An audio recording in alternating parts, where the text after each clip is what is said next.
Hey everyone, Shebim here and welcome to a random extra show that I had a bit of time before I record something special. We're going to do a little bit of Fyter Fest here for AEW.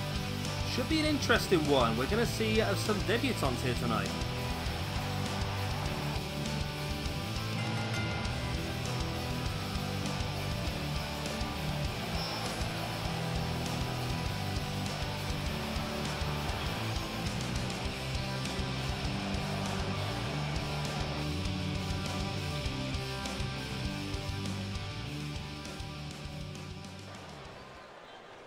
And here we go then, opening match of our Fyter Fest show. We have got SCU versus the Lucha Brothers and Bandido in a 6-man elimination tag team match.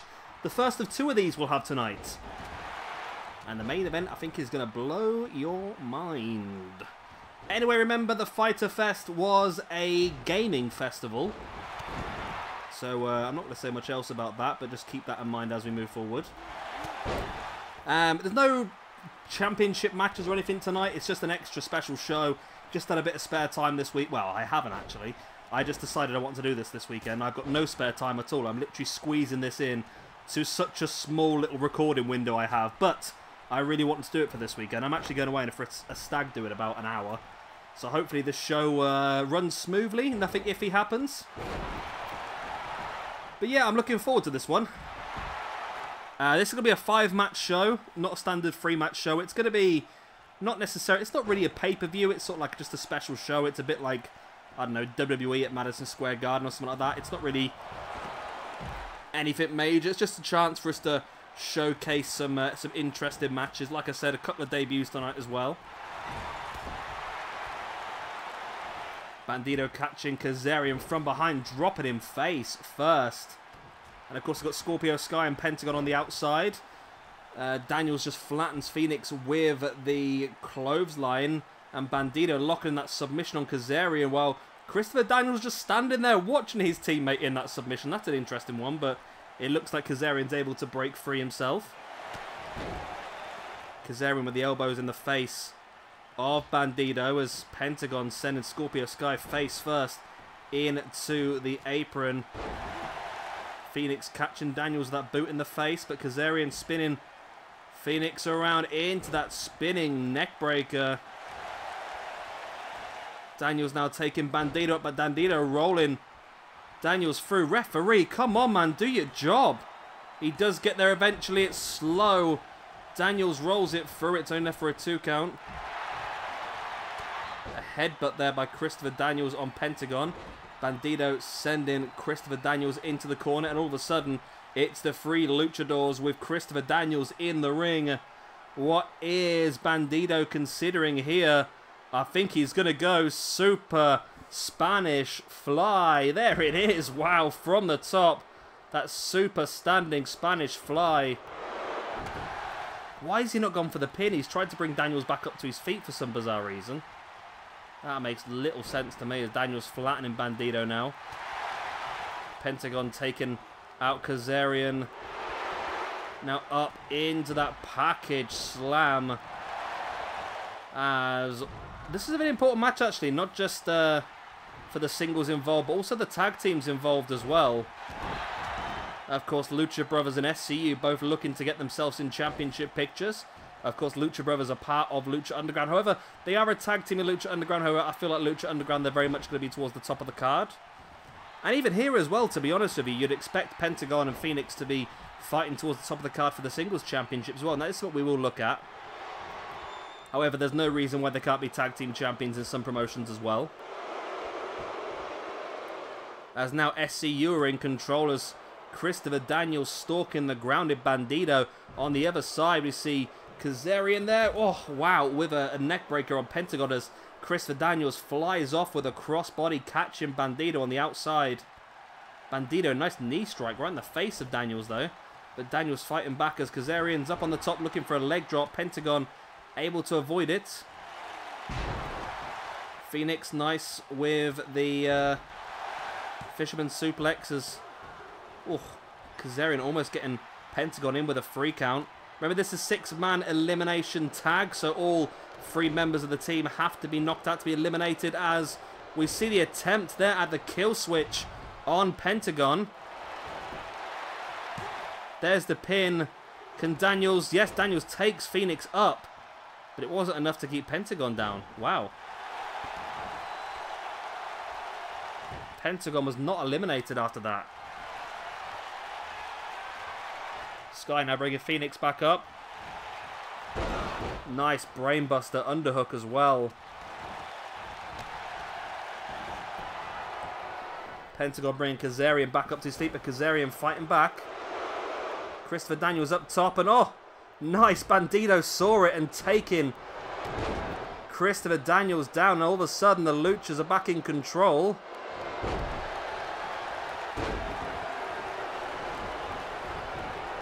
Phoenix stalking the grounded Kazarian. There's that Canadian Destroyer. This could be our first elimination here as Phoenix drags Kazarian away from the corner. There's the pin. 1, 2, and 3. And that is our first elimination. It is Kazarian. So we've got 3 luchadors now against 2 members of SCU. As Christopher Daniels, though, taking Pentagon up. Oh. Well, Phoenix just tried to save Pentagon from a potential Angel's Wings. In the process, Pentagon got dropped on the back of his head right in the middle of the ring, which is not the safest way to land, as there's Daniels with the crossroads, but Phoenix is there to break it up instantaneously. Daniels just flattening Phoenix now. If Daniels can get a cheeky elimination here, that would really throw this match back into contention. Of course, at this point in time, it's looking very one-sided. Pentagon with a boot right in the chest of Daniels. Dropping a boot in the arm, but Scorpio Sky was there. Pentagon taking Sky down now as well.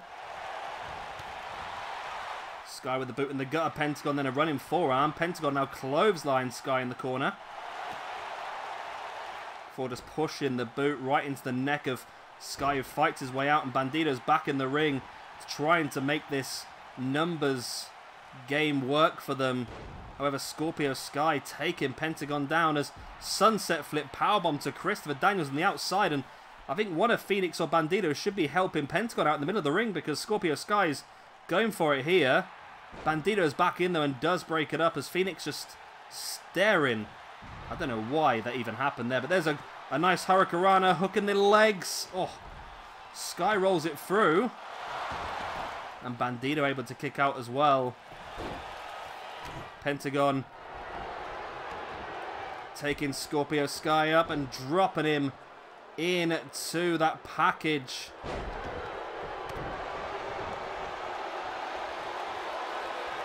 Sky brought back up to his feet by Pentagon, who takes Sky up, but Sky slides out the back.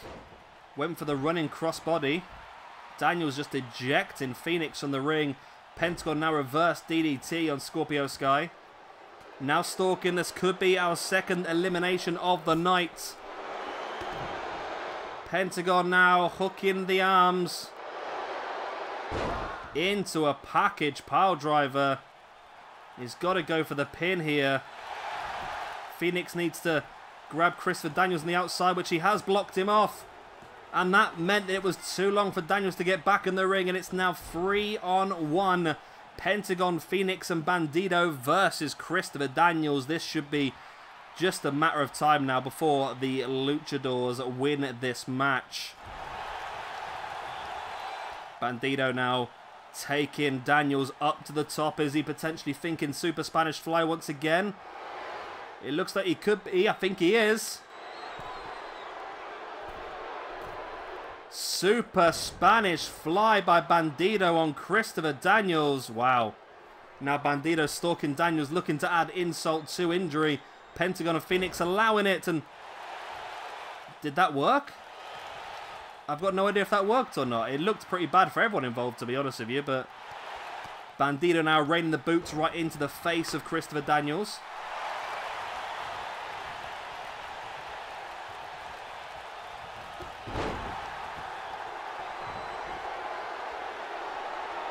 Bandido once again stalking Daniels.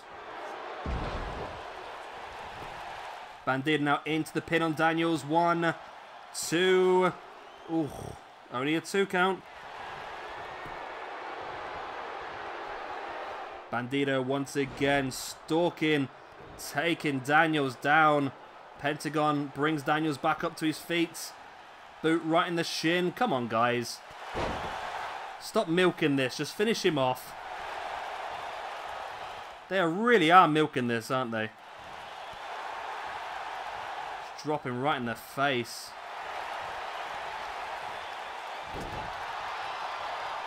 Daniels now catching Bandido.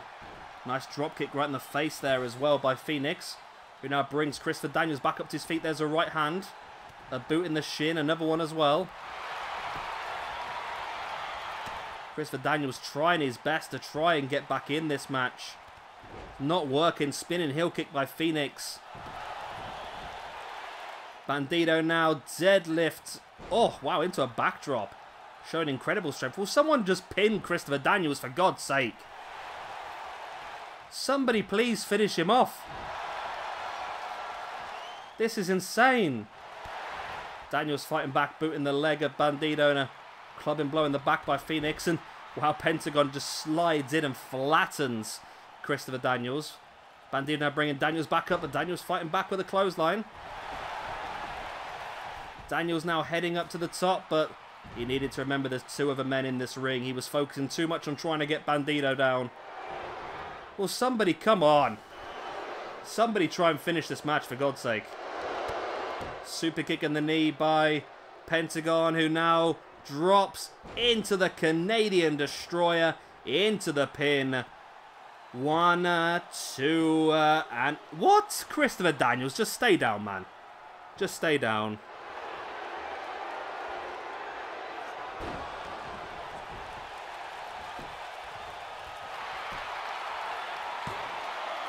Finally, there we go. Christopher Daniels finally does give up, and the Lucha Brothers and Bandido get the victory here over SCU in the opening bout of Fyter Fest. There we go. Well done to those guys. Good times. There was a nice muscle buster there by Phoenix.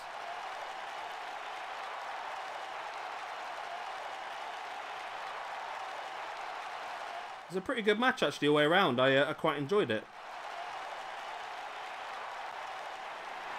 And it's a good, strong win here for the Lucha Brothers. They did need that momentum.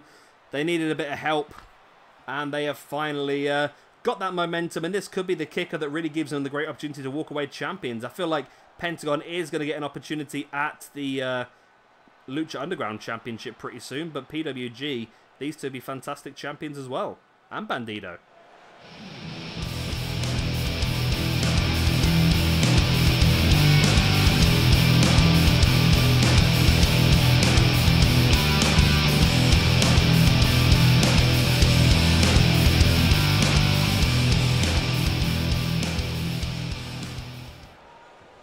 Here we go then. Another very interesting match. 2 guys on the cusp of showcasing what they can do. We've got MJF, who I really feel like is going to have a great future in our AEW roster. And of course, Joey Janela as well, who again is someone I see with a good future. Yeah, I rate them both. I really do. And I really feel like AEW has some real future stars. And Joey Janela seems to have a lot of charisma. He has a lot of wrestling ability. And, of course, he's partial to the odd wrestling hardcore match as well. MJF is an absolute superstar on the microphone. I mean, he's good in the ring as well. He's not the best in the ring, don't get me wrong, but he's very good in the ring. But it's his character that's really going to help sell him moving forward. And I feel like he's going to be one of the company's top heels moving forward. The one thing that does confuse me with AEW at the moment, though, is MJF is putting himself forward as Cody's #1 fan or Cody's unofficial protege. We've seen that with Cody and the Shawn Spears storyline recently.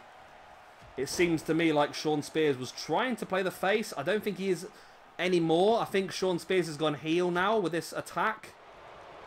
And the way that he's acting, which means that MJF, one of the company's real future star heels is now the #1 protege for the guy who's gone into this feud as a face. Does that make sense? It's a bit confusing.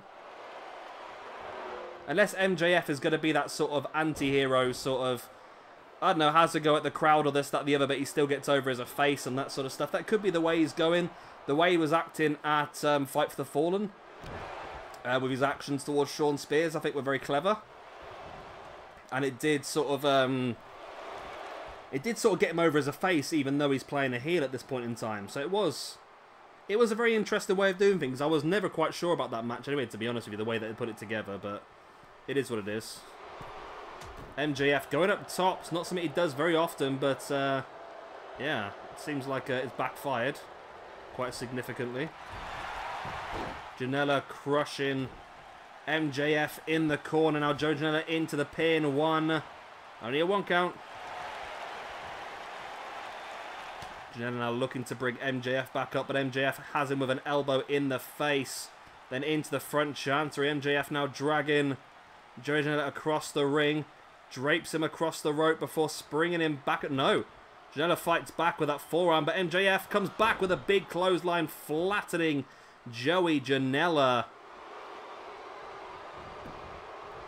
There's the pin by MJF. It's only enough for a 2 count. We've got a few very cool matches tonight, actually. I'm looking forward to seeing some of them. Some of them, well, one of them's a direct copy of, obviously, what happened at the real Fyter Fest. We're going to do Cody versus Darby Allin. Another one, TJP makes his debut. Of course, I've gone TJP because he is very much a gamer. So I thought having him at a gaming festival makes sense. Janela now into the pin. This could be enough. It's not. Still only a 1 count, I think that was.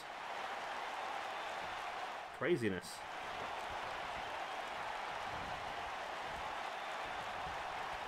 Janela now dragging MJF across, but MJF fighting his way free, catching Janela with the elbow in the face. MJF sending Janela off the ropes and catches him now into, oh, neck breaker, but onto the knee. Almost like a combination neck breaker stunner. Now boots right in the chest of Joey Janela. MJF now taunting. Will he live to regret that, though?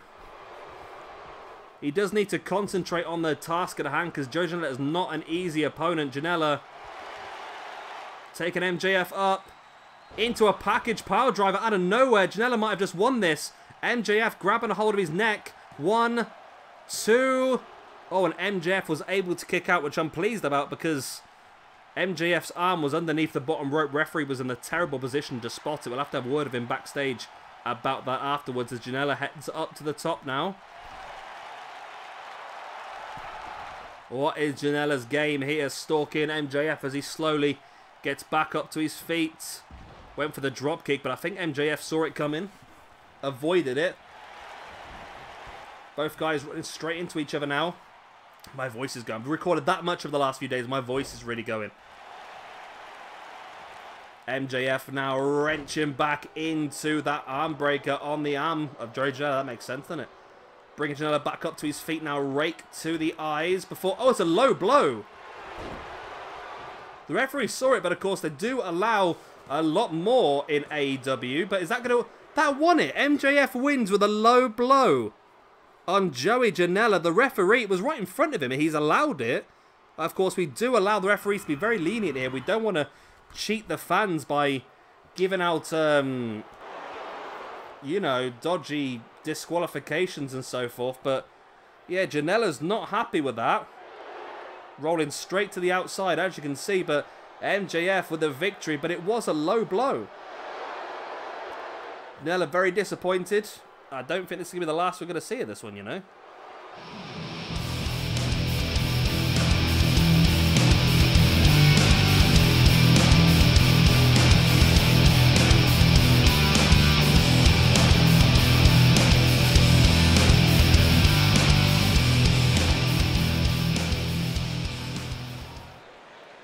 And here we go. We have got TJ Perkins making his first appearance here in AEW. Of course, like I said, Fyter Fest is a gaming festival, and someone who is very up on his gaming is TJP. He's a big fan. And this is a massive match for him because Pac is one of the main men here in AEW. He's one of the top talents, and a win here for TJ Perkins would really force his hand into being able to ask for higher things here in AEW. I mean, this is... will this be long-term for TJP, or will this be a one-off appearance? We don't know. He needs to impress here, definitely. Of course, TJP, we know, is working Impact Wrestling and also working PWG in this universe mode, but this could be another source of action for him, depending on, like I said, how well he does in this match. If he can beat Pac, that would definitely lock him in for at least 1 or 2 more appearances you would expect. As TJP just springing Pac back into the ring.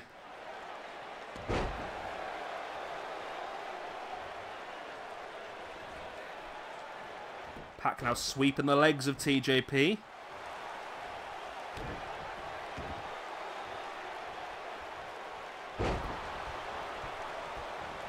Dropping a knee right in the back of the head.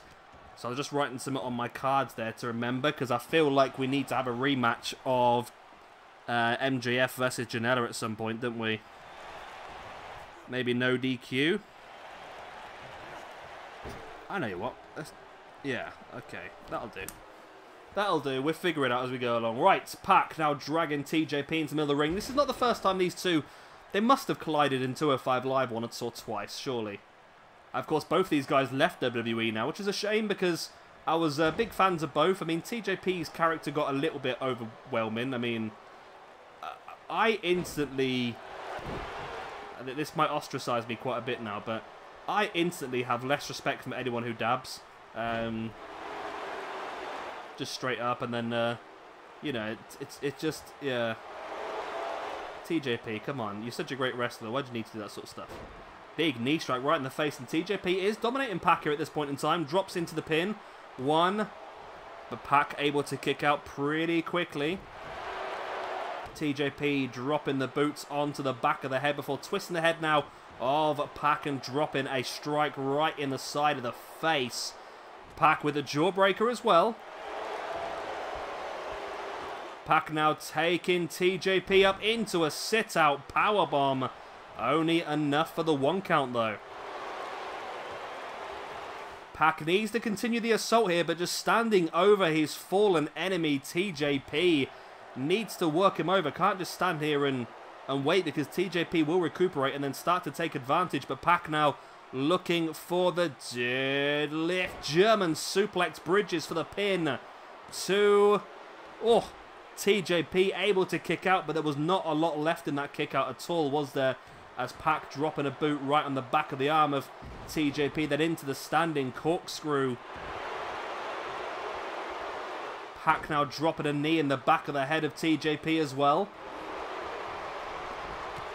Big strike across the back.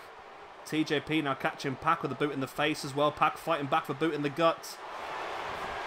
And then up. But TJP able to slide free, clubbing blow to the back of Pac. To the back of Pac. Before now tripping him over and looking for, well, dropping his body weight on the inside of the knee of Pac. Clever maneuver. We know that Pac has a lot of springboard offense, so by weakening the legs, that's definitely going to reduce the amount of offense that Pac may be able to utilize in this match. TJP drops into the pin. It's only there for a 1 count. Wow. TJP just staring down the fallen Pac, thinking, what do I need to do to keep you down? If that was only a 1 count, I need to do 3 times the amount of what I've already done to keep you down for the 3. TJP gets caught with a boot in the spine as Pac now dropping his body weight onto the back of the arm of TJP as well. Now corkscrew moonsault by Pac, who heads up to the top. Are we going to see the red arrows? Maybe not, as TJP just flies back up to his feet and trips Pac off the top. Pac comes crashing to the ground below as TJP now taking Pac up into the powerbomb. TJP now heading up to the top. What has he got planned? 450 splash. Pin him. Pin him, TJP. Oh my god, that was so slow. He literally could have got the 3 count already. It's only a 2 count. If he pinned him straight away, that's something they need to look at. Is some of the animations is that. I mean, took him so long to get back up to his feet, and then he just dropped back into the pin again. He should have just stayed in the pin. TJP now they're just twisting the head of Pac. Brings him back up to his feet. TJP stalking up on the shoulders. Into the boot, right in the side of the face. There's the pin. 1, 2. Oh, and Pac kicks out just before the 3. TJP can't believe it. He thought he had this match won there and then. TJP, though, stalking Pac once again. What does he have planned this time? Up on the shoulders. Once again, the same maneuver for the 2nd time in a row. TJP drops into the pin. 1, 2, and 3. And TJP picks up a massive victory here against one of the main eventers here in AEW in Pac. Wow. Well, that may have just given TJP an opportunity to prove his ability a bit more. Maybe we'll see some more of him. Maybe, I tell you what. We are having Battle Royales at the beginning of every AEW show. I'm going to officially put TJP as the first entrant into our next pay-per-views Battle Royale. Double or nothing. He's part of the buy-in. So there we go. What a great victory that is for TJP. Showcasing great ability. He's really taken the opportunity he's being given. And TJP is victorious here against one of the big men in this roster in Pac, who I did have originally down to fight for #1 contendership at the pay-per-view, to be honest with you, but wow. That's impressed me quite a lot, actually. To beat someone like Pac, you have to be quite a star. And TJP, of course, he's vastly experienced, started wrestling at the age of 14. Vastly experienced, and that is a massive victory for him in his debut here in AEW. Maybe the first of many appearances for him.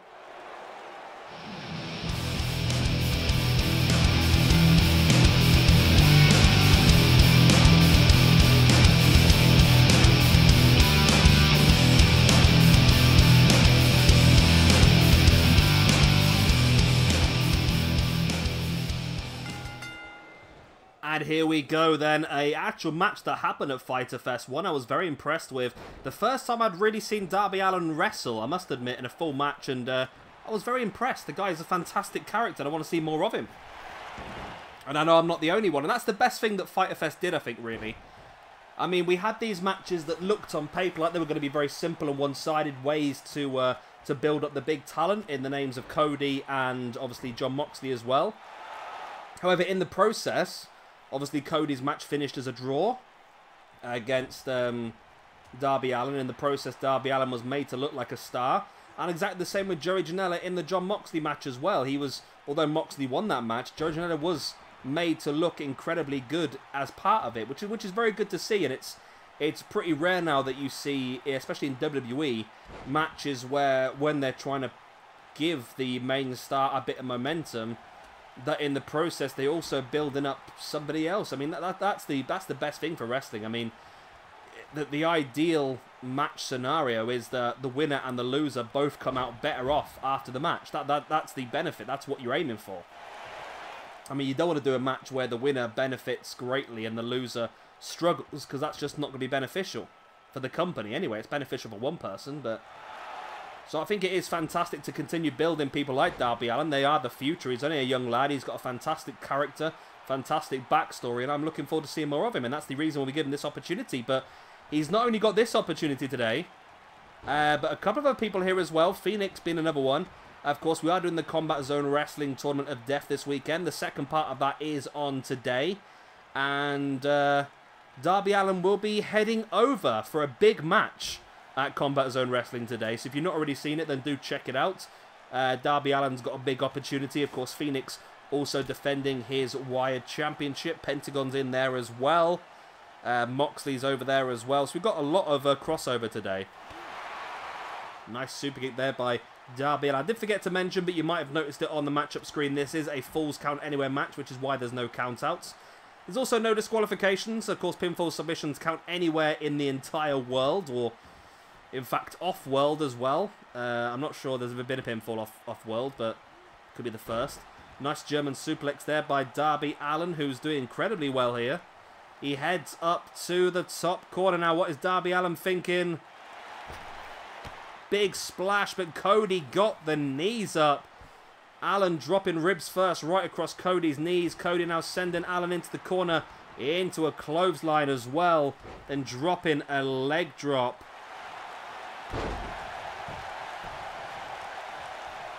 Cody now locking in the chin lock.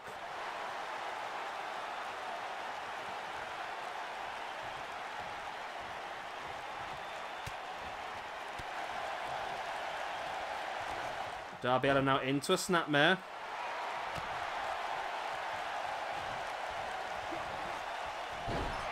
Nice drop there by Darby Allin right on to the ropes.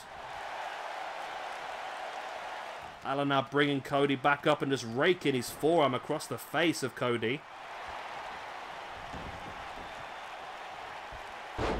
And Allin now locking in a submission, like an Indian deathlock there. That looks incredibly painful, but Cody able to survive it. Darby Allin now bringing Cody back up, but Cody catches him with a forearm. Cody now heading up to the middle rope from the corner, dropping a fist right in the face.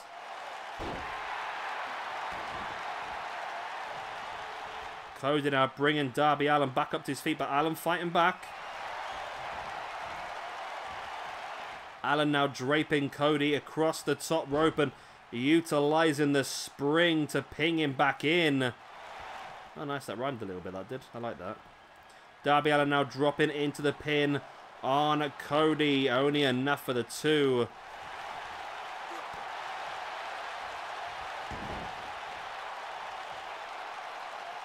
Darby Allin stalking Cody Rhodes. Went for a springboard forearm, but Cody saw it coming and caught him with the right hand mid-air. Cody now bringing Darby Allin back up, but Allin fighting back over forearm. Great match between these two. Darby Allin now springing Cody through. Arm drag takedown. Drops into the pin. 1, 2. Oh, and Cody kicks out again just before the 3. Darby Allin looking fantastic here tonight, as we knew he would do. Allin now bringing Cody back up to his feet. There's a boot in the gut. A right hand right in the gut. Another one. Another one. Forearm by Cody. Darby Allin fighting his way out the corner. Sorry, I had to check out my window. I saw someone walk past. Darby Allin now springing Cody off the ropes. Nope, Cody avoids it. Darby Allin. Oh! I love that move. I've seen a few people use that move now, and I love it. I think Zachary Wentz has got it as part of the Rascals. Now, they would be a good tag team to have here, wouldn't they? The Rascals. Darby Allin drops into the pin. It's been quite a while since he hit that big move, though, but will it be enough? It is! Darby Allin picks up a massive victory here against Cody Rhodes. Wow.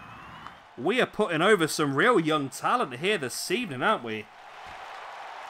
Big matches for the Lucha Brothers and the Bandido. Lucha Brothers and Bandido picking up a big victory. MJF and Joey Janela both looking like superstars, and MJF coming out on top. TJP beating one of the main event stars here in AEW. And now Darby Allin beating one of the CEOs of the company and the vastly experienced Cody Rhodes. It was a really good match. I enjoyed that. And that springboard cutter I really like. I like that a lot. And there we go. Darby Allin. There it is. Look at that. Oh, it's just so good. It's so good. But it took him so long to get that pinfall. But it was worth it in the long run, wasn't it? And there's the pin. Well done, Darby Allin. Absolute superstar in the making. And of course, if you want to see more Darby Allin, like I said, you need to head over to Combat Zone Wrestling later today. He'll be having a big match over there. Maybe he can continue this great form at Combat Zone Wrestling. He's got to leave now. We've got to get him on the chopper to get him over there as quick as possible.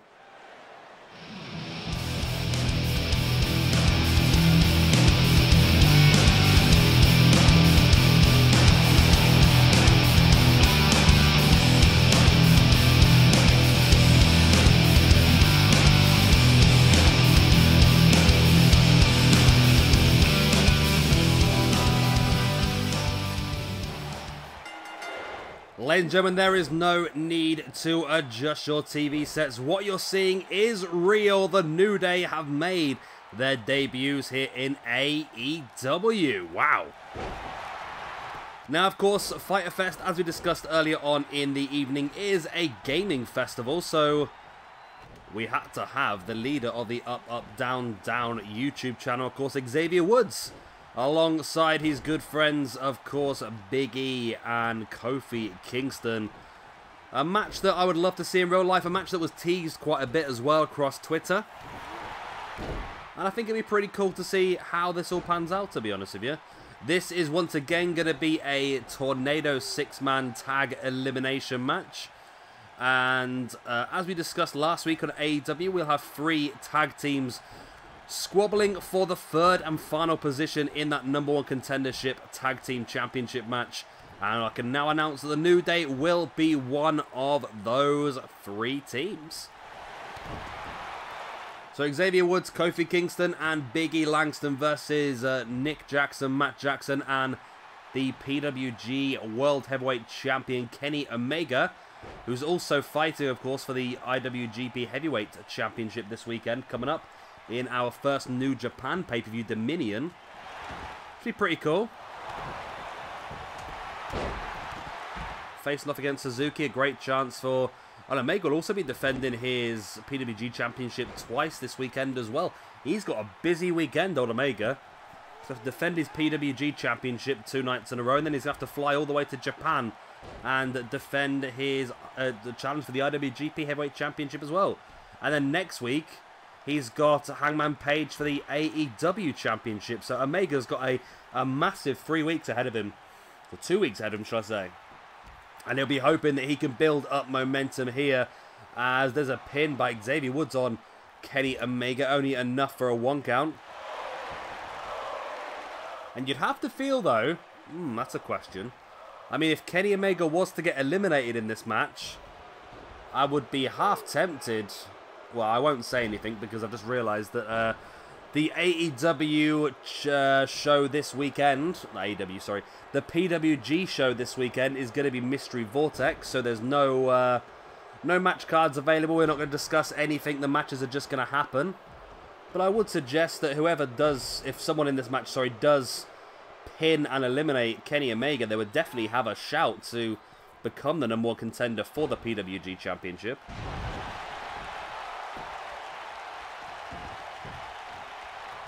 I think Mystery Vortex for PWG is going to be very interesting this weekend as well, because we're going to have a bit more... I say this weekend, obviously next weekend, should I say.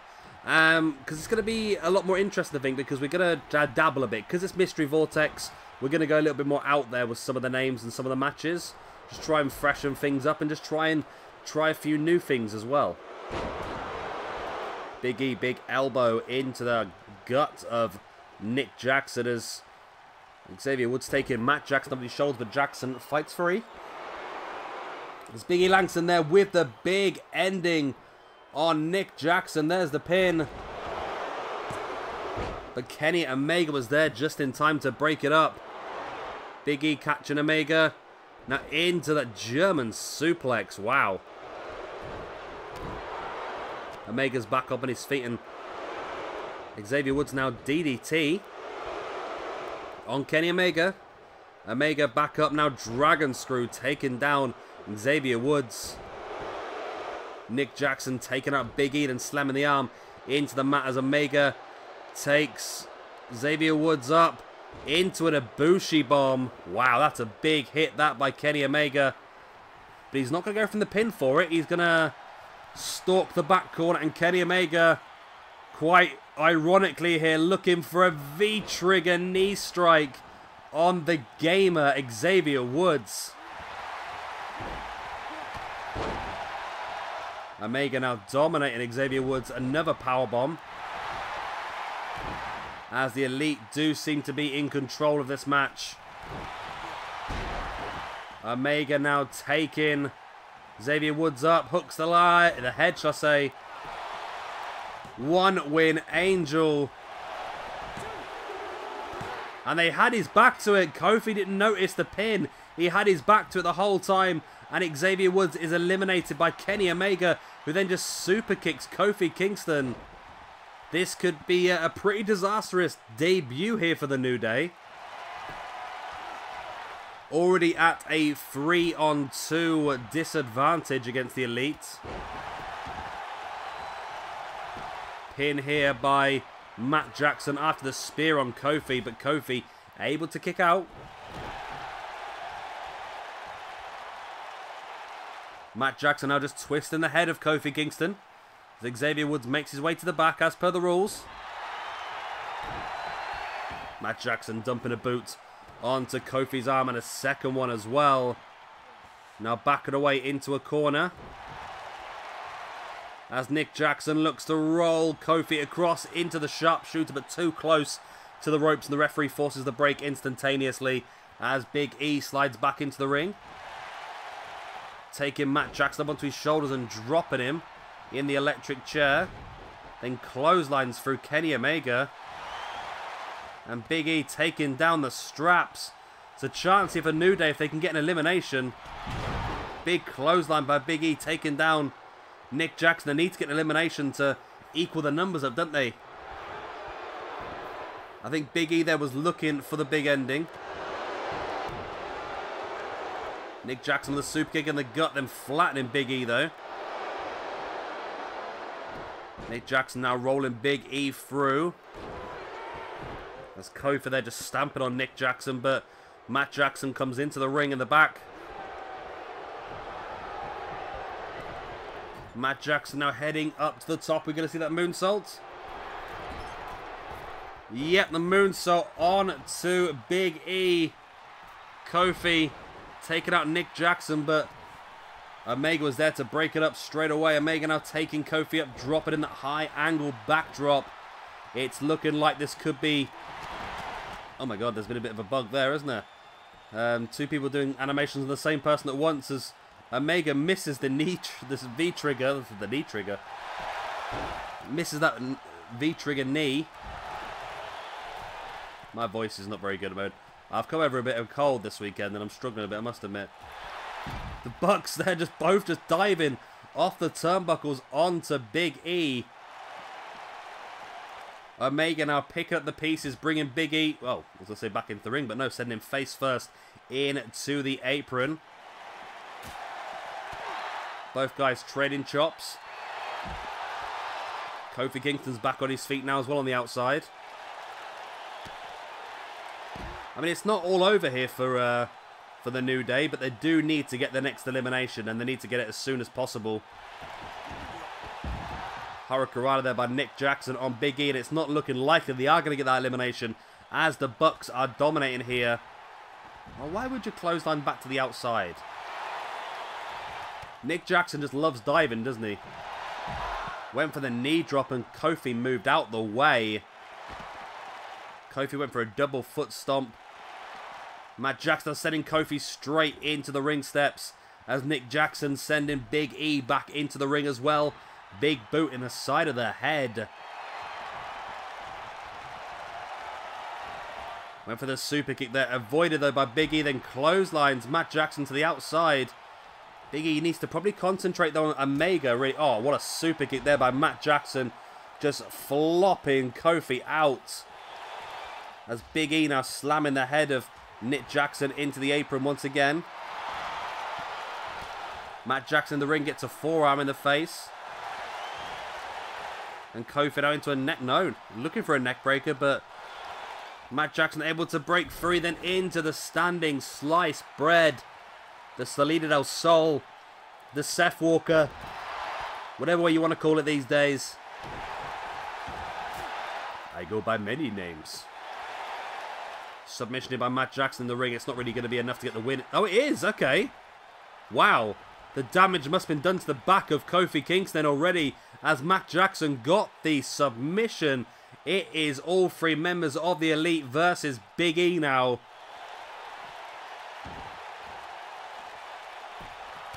Big E sent back into the ring.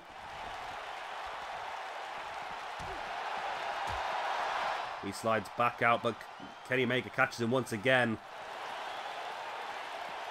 And dumps him back into the ring. And slamming him face first into the apron. Before hitting him again with that knee strike right in the side of the face. Matt Jackson heads up to the top, but Nick's going to take control now. There's the super kick.